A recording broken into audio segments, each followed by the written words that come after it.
تازه نوې او په زړه پورې خبر د افغانستان ملي لوبغاړی تکړه توپ وهونکی رحمت شاه وایي نن زما خوب پوره شو خو ولې ویډیو را سره تر پایه وګورئ ګرانو لیدونکو السلام علیکم وخت مو په خیر ستړي مه شئ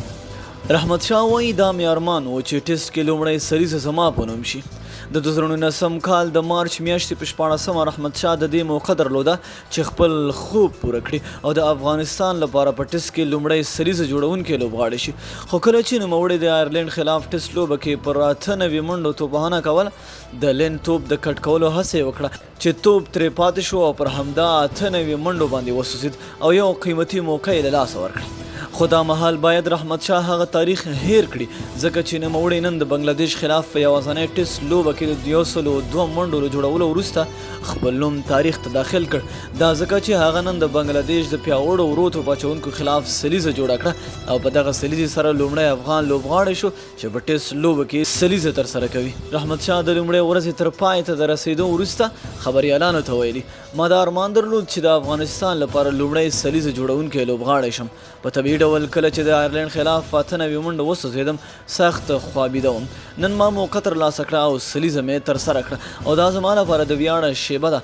زه لومړی لوبغاړی یم چې د افغانستان لپاره مې ټیسټ کې 50 ترسره کړې او اوس سلیزه کوم څه چې د نوموړي کارکردګي نور هم نه هیرودونکې کړه هغه د افغانستان حالاتو د داسې لوبډلې خلاف چې خطرناکه ورو توپ اچونه لري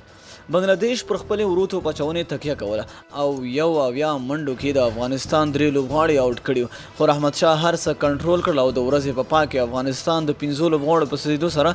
201 منډې جوړې کړې رحمت شاه په خپلو خبرو کې زیاته کړه وکټ د توپوهنې لپاره جوړه وه په ځانګړي ډول کله چې توپ نوی و توپ وهونکي د ستونزو سره مخ کول خو کله چې سیټ شي بیا یې لوبه اسانه شوه دا زما پلان و چې پر فرنټ فوټ باندې ولوبېږم دوی په ښه ځای کې توپونه اچول او زما لپاره یې ښه ډګر ساتنه اخیستې وه دا زما لپاره اسانه نه وه چې منډې جوړې کړم نو ځکه ما کریس استعمالاوه او پر فرنټ فوټ مخ ته راتلم د 4 او 2 شپږیزو په پاړۍ کې رحمت ځینې بهترین شاټونه ترسره کړل او د سلیزې تر څنګ د اصغر افغان سره د 100 منډو ملګرتیا هم جوړه کړه څوک چې د ورځې په پای کې پر 88 منډو نه سوځېدلی پاتې شو په ټوله کې دا د یو خطرناک او با تجربه ورو توپ اچونې پر وړاندې بهترینه توپوهنه وه دوی عادي ورو توپ اچوونکي نه دي دوی ډېر ښه ورو توپ اچونه لري په ځانګړي ډول شکیب الحسن هغه د نړۍ لومړی درجه توپ اچوونکی دی او همدا ډول تاج الاسلام او مهدي حسن هم ټیسټ کرکټ کې ښه ثابت شوي موږ په خپل دماغ د چټکو توپ اچوونکو لپاره جوړه کړې وه خو دوی په پیل کې په ورو توپ اچونه سره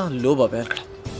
د افغانستان د توپوهنې د ملا تیر لوبغاړی رحمت شاه په وروستیو کې ویلي موږ ډېر محدود کرکټ ترسره کړی لیکن موږ نړیوال کپ هم ترسره کړی کوم چې د کرکټ 4 ورځنی ټورنمنټ دی موږ 2 ځلې هغه ټورنمنټ ګټلی او موږ د هغه څخه د اوږد فارمیټ په اړه ډېر څه زده کړي د 4 ورځنی او 15 ورځنی کرکټ ترمنځ دومره فرق دی نو ډېره مینه او مننه دوستانو چې ویډیو مو راسره تر پایه ولیدله که چینل ته نوي یې نو مهرباني وکړئ چینل درسره سبسکرایب کړئ تر بلې ویډیو د الله په امان